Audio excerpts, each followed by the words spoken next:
So imagine this scenario. You're in a college canteen sitting having a sandwich and it's drizzling, it's a very romantic weather, and then one good looking girl, one beautiful girl, pretty girl comes on a bike, on her scooty, and gets down and removes her helmet and just does this, and then something happens. What is this? This is just pure unadulterated physical attraction.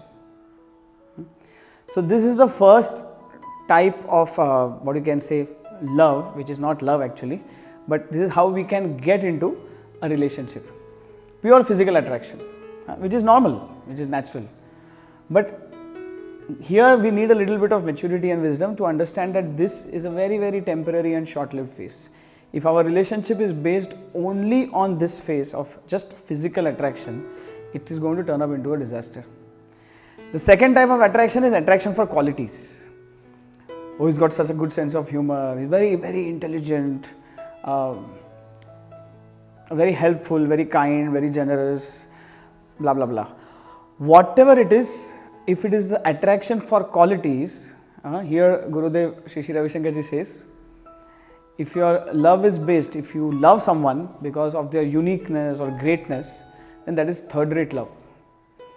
But love that comes out of a sense of belongingness, whether that person is great or otherwise, that is unconditional love. So this love for qualities, you may get used to those qualities, or you may find someone else with some other qualities or better qualities, then your love will also start being shaky. So love for qualities, physical attraction, all these 80 to 90% of our relationships which we are connecting to people from the opposite sex especially is short-lived because mainly it is based on these two things. Normally when relationships end up in a very bitter way, it is probably the combination of this first and the second categories. Attraction is happening, plus there is an emotional need. From one side there is attraction, from other side there is an emotional lack, or the other person is enjoying the attention.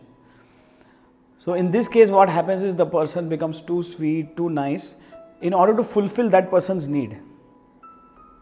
And there is a great illusion of love that is created between the two people. So now in this, subtly what is happening, both are using each other to fulfill their own needs.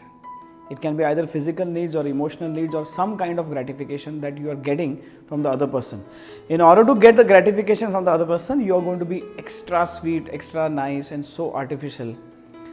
And the moment the need is fulfilled or one person backs out, there is so much of negativity and bitterness and hatred. So that illusory love turns into absolute hatred. So when relationships end in a very bitter way, I don't want to see your face ever again, know that use nothing to blame the other person, because if that person was using you in a subtle way, you are also using that person in some or the other way. You are also fulfilling some lack within you, which that person was helping you to fulfill. So only in the case where there is no need and there is a relationship is born out of belongingness, only then you can avoid all this negativity and bitterness, and that relationship will never end in hatred, but the love will just keep growing. One has to be very careful that once if you are getting attached or entangled by a person's so-called good or nice behavior, know that it is that person's selfishness, self-centeredness, and if you also become self-centered and start enjoying that, you are going to have a very, very hard time ahead. So in Sanskrit, it is said that Ati Madhuram Dhurta Lakshanam. Someone is extra nice, know that some person must be wanting something. So if you can keep your needs aside, you can get saved from disasters. The second is also a very, very common thing, is an emotional need. I am so bored with myself, I just got ditched, I am feeling the lack, I am feeling a vacuum, I am feeling a lot of emptiness. Now to fill in the lack and to fill in the emptiness, I am looking for someone. Sometimes very consciously looking for someone. People go on to all these apps, dating apps, and they just want someone. That's it. Just to fill in, just to get out of that boredom, get out of that feeling of I'm not loved, and just wanting some attention from the opposite sex, wanting some kind of emotional pampering, some shoulder to cry, and all these feelings and emotions are also temporary. These kind of relationships can end up in a lot of frustration or boredom, because once the need is met, there is no charm left. So one emotional need, physical attraction, or attraction for the qualities, just beware. All these three things are going to end up in disasters. And the only thing that can sustain is love out of a sense of belongingness, out of wanting to share and wanting to contribute in other people's lives. Then you are not consciously looking to fill in some lack. You are just being very natural without wanting to impress anyone. And then when you connect with people, all those relationships that we make with our friends and people around us, these are the relationships that last for a lifetime.